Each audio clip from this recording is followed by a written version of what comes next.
The last thing I remember seeing was the company logo I designed. Crosstech Atelier. Those two words glowed on the glass doors like a promise. My promise. My brother Julian stood on the other side, his face cold and empty. Behind him, I could see the office we built together, the one that was supposed to be ours forever. Security grabbed my arm gently, but the grip felt like betrayal. Julian's voice cut through the glass, "She doesn't work here anymore." I pressed my palms against the cool surface, bandages still wrapped around my wrists from the accident.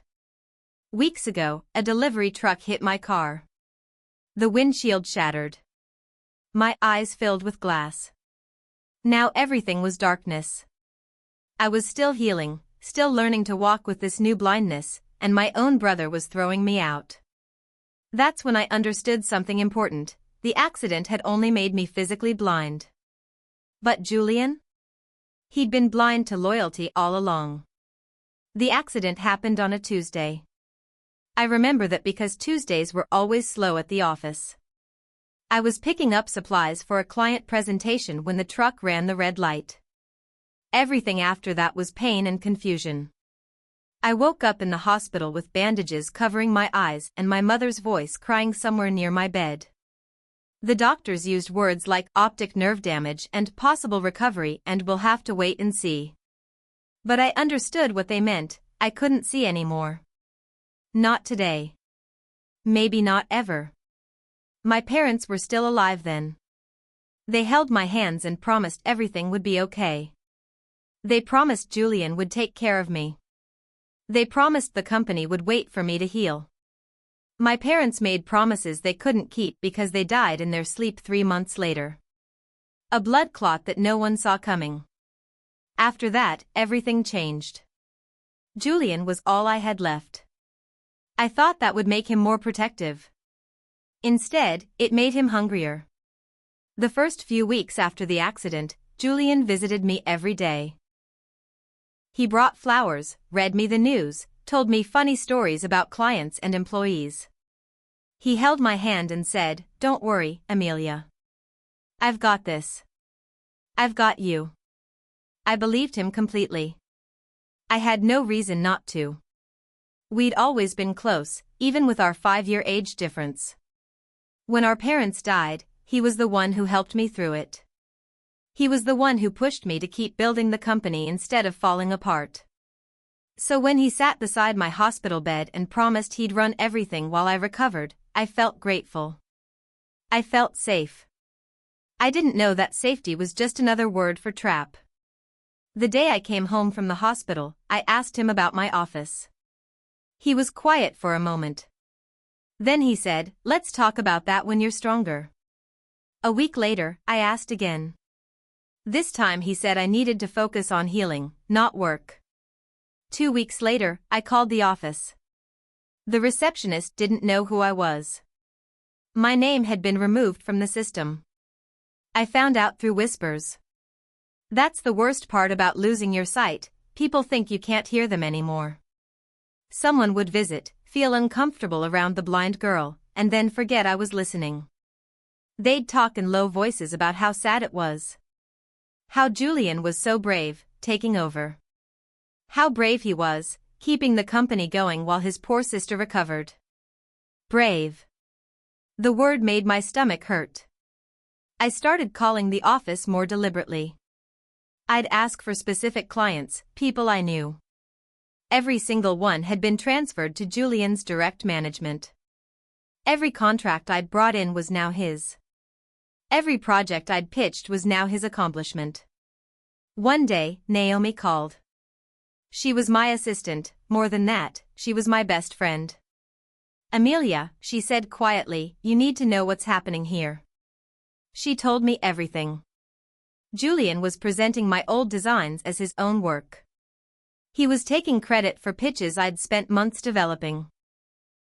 He was telling investors that my designs were experimental and risky, while his were reliable and proven. He was rewriting history while I was still learning to navigate my apartment without running into walls. Naomi started visiting me twice a week, always bringing groceries, always bringing truth. She was my eyes now, not physically, but in the ways that mattered. She described meetings I should have been in. She quoted conversations Julian had in the office about me. He told everyone you wanted to step back, she said. He said the pressure was too much for you. He said you told him you didn't want to work anymore. None of it was true. I had never said any of those things. I was ready to come back to work. I was ready to fight for what was mine. But Julian had already decided that a blind woman couldn't be an asset to the company. A blind woman was just a liability wearing her family's face. Derek Tan, our lead engineer, started emailing me detailed reports about what was happening at the office. He did it carefully, in language that looked like friendship but was actually resistance. Thought you'd want to know about the Peterson project, he'd write. Then he'd include everything, every mistake Julian made, every corner cut, every client complaint. Derek was my other eye, watching everything I couldn't see. Together, Naomi and Derek became my window into the world I'd been locked out of. And slowly, carefully, I started to plan. A year passed. 12 months of darkness, of listening, of learning who was loyal and who was just waiting to see which way the wind blew. 12 months of anger that I kept locked inside my chest because I didn't have the energy to scream. I spent my days learning to move through my apartment without help. I spent my nights listening to recordings Naomi made of office meetings. I spent my mornings sitting by the window, feeling the sun on my face, and planning. Julian was getting careless now. He'd moved into the best office at Crosstech. The one that was supposed to be mine. He'd started dating an investor's daughter named Mira Lang. She was exactly his type, beautiful in that cold way, ambitious in that selfish way. They talked about traveling. About taking the company international. About making it bigger than anything I could have imagined. They talked like the company had always been his. Like I'd never existed. But then something unexpected happened. I was sitting by my window on an ordinary Tuesday morning. The universe has a sense of timing, I guess, when I noticed something strange. Light. Not the dull gray I'd gotten used to, but actual light. Shapes. Shadows. Colors bleeding at the edges of my vision. My doctor couldn't believe it. It's rare, he said, scanning my eyes carefully. But your optic nerves are healing. The swelling has gone down enough that you might recover some vision. Might recover. I let that phrase sink into my bones. He explained that my sight would probably come back gradually. It might be weeks or months. It might be incomplete. But for the first time in a year, there was hope that I could see again. I didn't tell anyone except Naomi. Don't tell Julian, I said. Not yet. She understood immediately why. If he knew I could see, he'd know I was coming back. He'd prepare. He'd lie. He'd make it harder.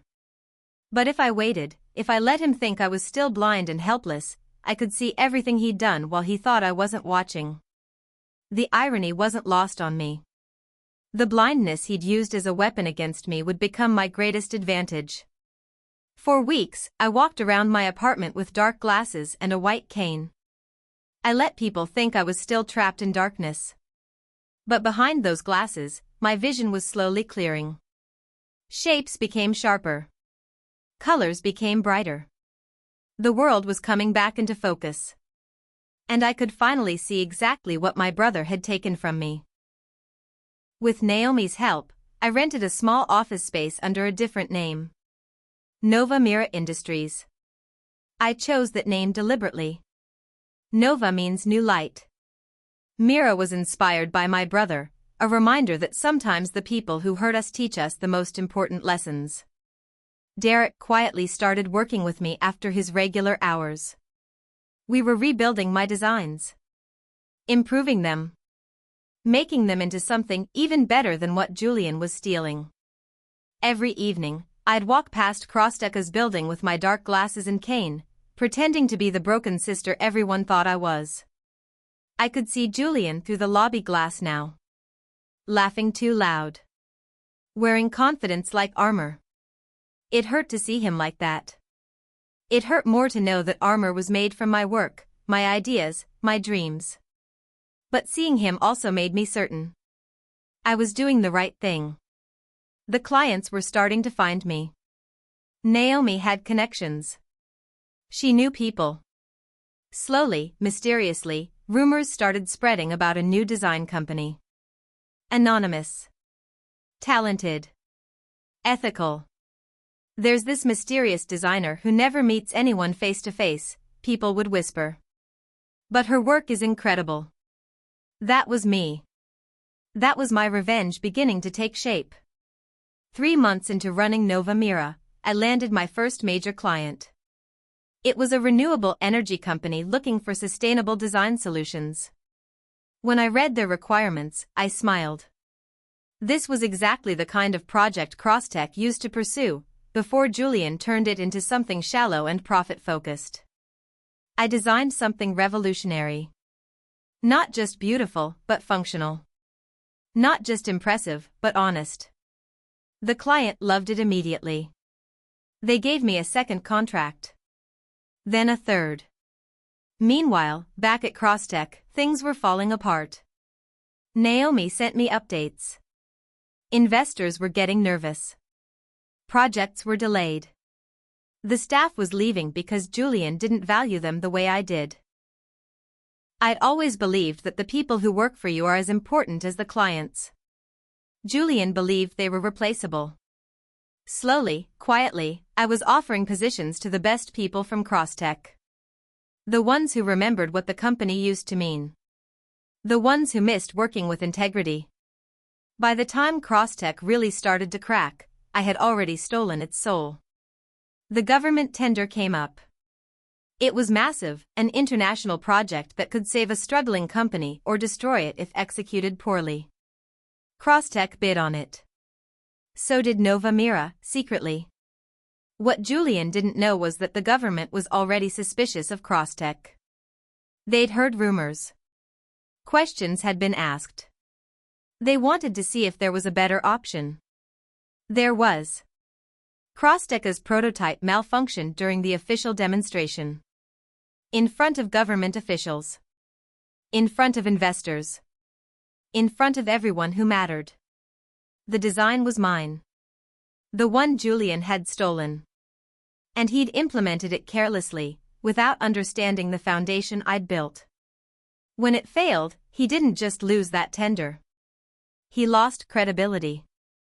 Naomi told me he locked himself in his office for 3 hours after the failure. When he came out, he looked broken. He's looking for you, she said. He thinks maybe if he can get you back, if he can work with you again, he can fix this. I felt something unexpected. Not satisfaction.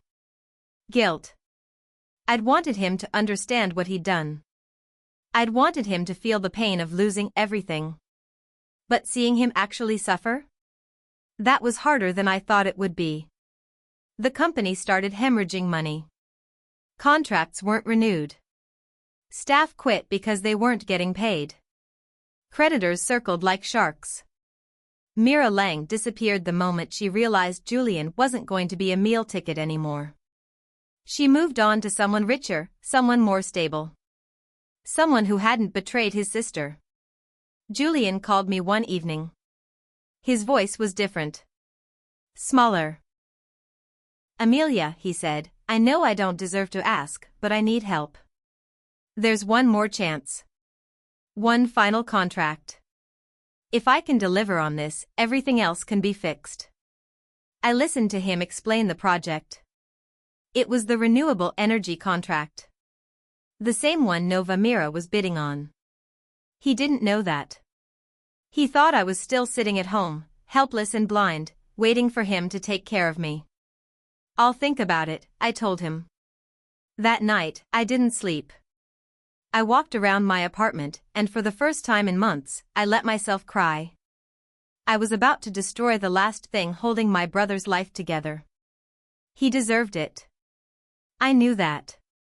But did I want to be the kind of person who destroyed her own brother? Naomi and Derek called an emergency meeting at Nova Mira. We sat around the small table in our modest office, and I laid out the situation. He's going to lose everything, I said. Unless someone gives him help that he doesn't deserve. Derek was quiet. Then he said, "What do you want to do?" I thought about the boy who carried my school bag in elementary school. The teenager who helped me with my first design projects. The young man who held my hand when our parents died.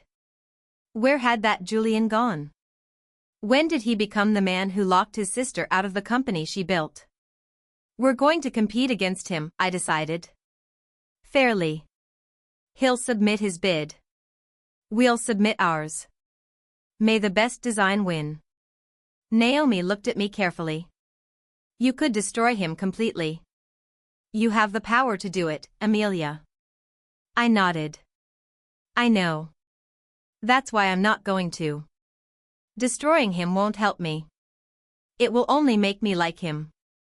But secretly, I made one decision. When I submitted Nova Mira's design, I was going to include something Julian would recognize. Something only we knew. A signature pattern we'd developed together when we were first learning design. Something that would tell him exactly who he was competing against. The revelation would come, but it would come on my terms. The presentation day arrived like thunder in my chest. The conference hall was huge and filled with important people. Investors. Government officials. Industry leaders. I sat in the back, still wearing my dark glasses, still pretending to be the blind sister. No one paid attention to me. Julian arrived looking exhausted. He'd lost weight. His suit hung off him like borrowed clothes. He looked like someone drowning. Nova Mira presented first. Naomi walked on stage with her head high, and the design unfolded on the massive screen. It was beautiful. Revolutionary. The renewable energy solutions were brilliant.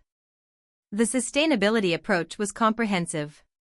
And there, hidden in the blueprint, was our signature pattern. The symbol Julian and I had created together in the early days of Crosstech. I watched his face as he recognized it. His eyes widened. He whispered something to his assistant. "That's her style," I read from his lips. Then his turn came. His presentation was rushed. Hollow. The design was good, because he was still using elements of my old work, but it was implemented poorly. He'd cut corners. He'd rushed. He'd prioritized speed over quality. The judge's decision was announced before the day ended. Nova Mira Industries, unanimously selected. Julian's team didn't even place second. After the announcement, I stayed seated while Julian's world fell apart around him. The other investors congratulated me, though they had no idea who I really was. "Congratulations on such a talented team," they said. I smiled and said nothing.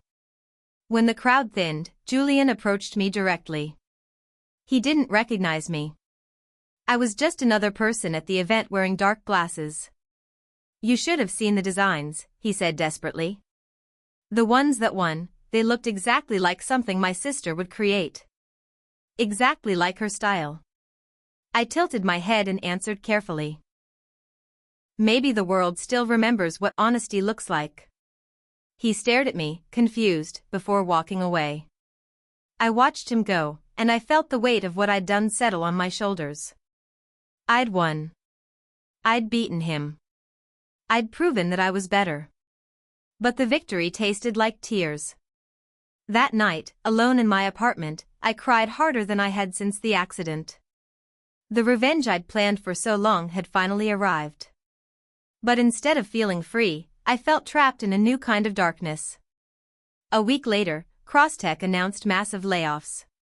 40% of the staff. The remaining employees were angry. Betrayed. They'd stayed loyal to Julian, and he couldn't even keep them employed. The creditors started circling faster. Within 2 weeks, the company filed for bankruptcy. The glass building that had been the center of my world was now just an empty tomb. Meanwhile, Nova Mira was getting national media attention. Articles about our innovative approach. Interviews about our ethical practices. The success that was supposed to feel wonderful felt hollow. I was still pretending to be blind in public. Still wearing dark glasses. Still carrying a cane when I left my apartment. But inside, I could see everything. I could see what my revenge was costing me. I could see that destroying Julian wasn't making me stronger. It was making me harder. One reporter asked if I'd comment on the company's success. I said, it's not about success. It's about doing things the right way, even when the wrong way would be easier. I wasn't just talking about the company.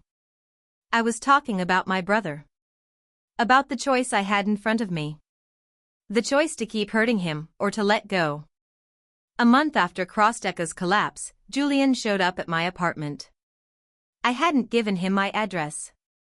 Naomi must have mentioned it during a conversation, accidentally or on purpose, I wasn't sure. He looked like he'd aged 10 years. His hair was longer, unkempt.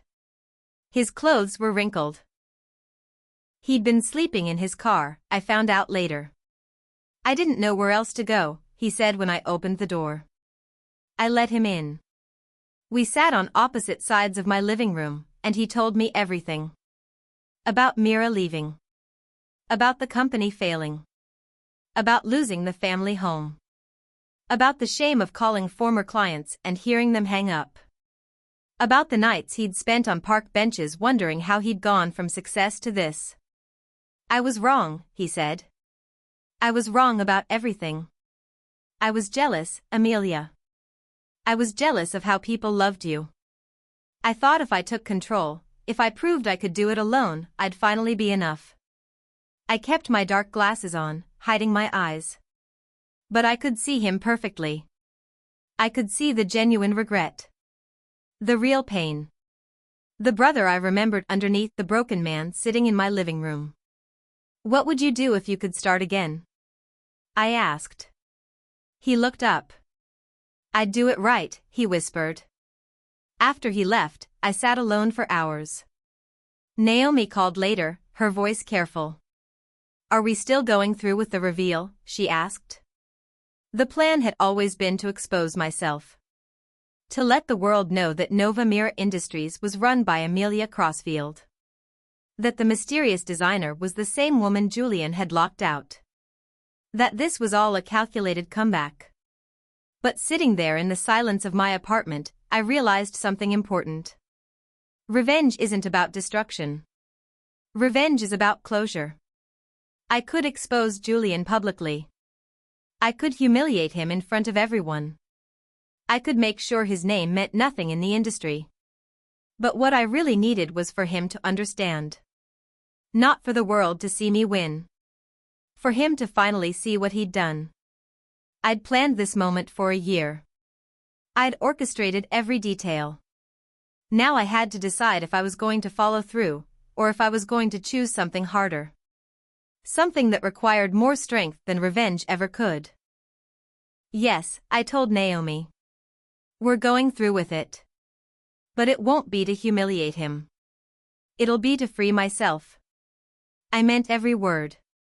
Nova Mira held its first major public event a week later. We were unveiling a new partnership with investors who believed in ethical business practices. It was a celebration of everything Crosstech used to be before Julian destroyed it. I invited everyone, former employees, industry leaders, potential partners. And I invited Julian. He showed up confused, uncertain. I could see him scanning the room, trying to understand why he'd been invited to the celebration of his enemy's success. The presentation began. Videos of our projects. Testimonies from clients who talked about our integrity and innovation. Then Naomi introduced our founder. Please welcome to the stage, she said, the visionary who built Nova Mira from nothing, Amelia Crossfield. I stood. I removed my dark glasses. For the first time in over a year, I revealed to the world that I could see. I looked directly at my brother and smiled. I could always see, Julian, I said. Just not what kind of man you'd become. The room went silent. Then it erupted. Cameras flashed. People started asking questions all at once. Journalists leaned forward. The story was better than anyone had imagined. The blind sister. The betrayal. The comeback. The rival company that was actually run by the person who'd been locked out. Julian's face went through every emotion: shock, confusion, anger, and finally, understanding. He stood up and left before the presentation ended. I watched him disappear through the same kind of glass door that had locked me out of Crosstech. Full circle. The irony was so perfect it hurt. I'd come full circle, but not in the way I'd imagined. I wasn't the victim anymore. I wasn't the blind girl needing rescue. I was the woman who'd rescued herself. But I was also about to make the hardest decision of my life. 3 days later, I found a letter slipped under the office door at Nova Mira. Julian's handwriting was shaky, like it had been written by someone whose hands couldn't stop trembling. "You won, Amelia," it read. "And you deserve it. I'm going to leave town. I'm going to start over somewhere no one knows my name. Maybe somewhere I can figure out who I want to be. Thank you for reminding me who I was before greed took over. I hope you can forgive me someday. I don't expect you to. But I hope it anyway." I read that letter 3 times. Each time, I cried a little harder. He was gone. He was giving up. He was surrendering completely. This was the moment I should have felt victorious. This was the moment I'd been working toward. The moment when my brother admitted he was wrong and walked away. So why did I feel heartbroken instead? Because somewhere underneath all the revenge and planning, I still loved him. I still remembered the brother he used to be. And I wasn't ready to let him go without one more conversation. I tracked him down at a small cafe near the harbor. He was sitting alone, nursing a cup of cheap coffee. When he saw me, his entire body froze. I sat across from him without speaking. I just slid a folder toward him, the envelope that contained an employment contract. "Nova Mira needs a financial director," I said quietly. His eyes widened. He opened the folder with shaking hands.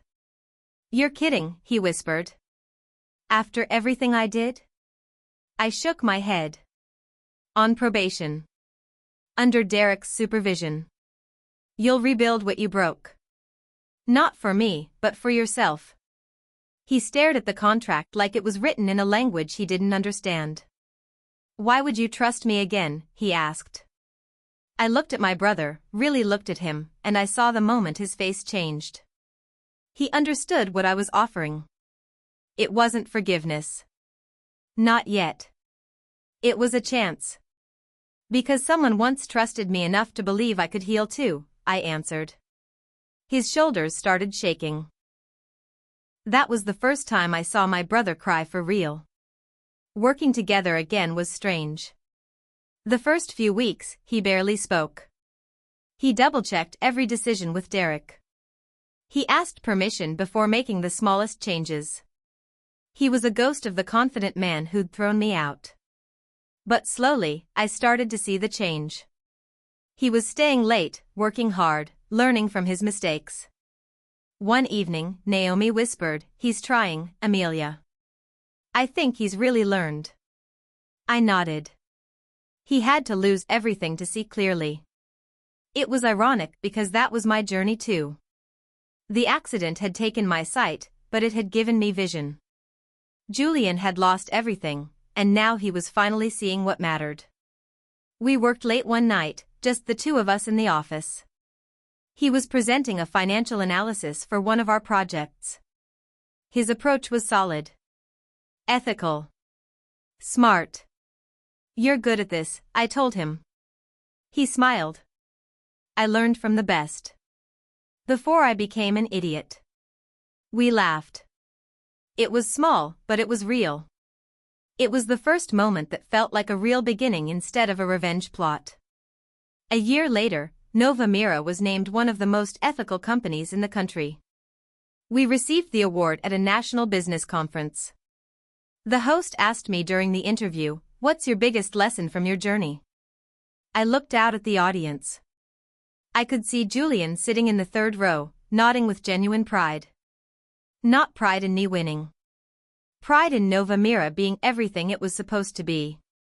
That forgiveness is the hardest kind of victory, I answered, but the only one that actually lasts. The crowd applauded. I don't think they knew the full story. But somewhere, I think the universe understood. Revenge would have felt good for a moment. But forgiveness? Forgiveness felt like freedom. It felt like I'd finally opened the door that Julian had locked. Not to get even, but to let light in. Now, when I walk past the old Crosstech building, I don't feel anger anymore. The glass doors still shimmer in the sunlight, but they don't haunt me. Sometimes Julian and I meet there for coffee. We talk about projects. About the future. About ideas. We don't talk much about the past. There's no need. We both know what happened. We both remember the glass doors closing. But we also remember what it took to open them again. He's still learning. Still healing. So am I. The accident that once blinded me taught me something no success ever could. Sight is easy, you're born with it or you lose it. But vision? Real vision takes pain. It takes losing everything. It takes learning that revenge is just anger wearing a mask. My story isn't about revenge anymore. It's about rebirth. It's about choosing grace when bitterness would be easier. It's about understanding that the people who hurt us are often hurt themselves. They're just fighting the same battles we are, they just fight them in different ways. The door that locked me out led me somewhere better. The accident that took my sight gave me vision. And the brother who betrayed me taught me the most important lesson of all, that forgiveness isn't weakness. It's the only victory that actually heals. If there's one thing I've learned, it's this: karma may close doors, but compassion opens better ones. And I'm walking through those doors now, finally free.